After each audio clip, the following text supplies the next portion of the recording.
నమస్కారం. First hospital యాజమాన్యానికి నమస్కారం. మరి నా పేరు విజయ్.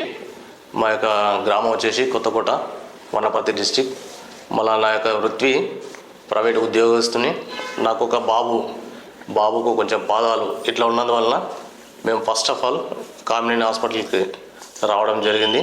ఇక్కడ డాక్టర్ జయప్రసాద్ సార్ ఆర్తో గారిని కలవడం జరిగింది.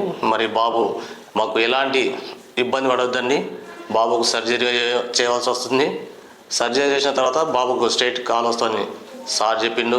ఇక్కడ ఉన్న డాక్టర్స్ చెప్పిండ్రు, మాకు ఆ ధైర్యం నింపినట్లునే మరి బాబుకు నిజంగానే కాల్ మంచిగా చేసిండు. అందువలన నేను మరి హాస్పిటల్ యాజమాన్యం కానీ మరి ముఖ్యంగా డాక్టర్ జయప్రసాద్ సార్, మరి నరీన్ సార్, వారి స్టాఫ్కి అందరికీ మరి నా కుమారుని తరపున ప్రత్యేకంగా మీకు అందరికీ ధన్యవాదాలు చెల్లించుకుంటున్నాను సార్. చాలా థ్యాంక్ యూ. హాస్పిటల్లో చాలా నిదానంగా, ఓపికంగా 1-2 సార్లు మేము అడిగినా చెప్పేటంత విధానం సార్ వాళ్ళకు ఉంది. కాబట్టి చాలా యాజమాన్యానికి మరి ముఖ్యంగా డాక్టర్ జయప్రసాద్ సార్కి ధన్యవాదాలు చెల్లించుకుంటూ థ్యాంక్ యూ.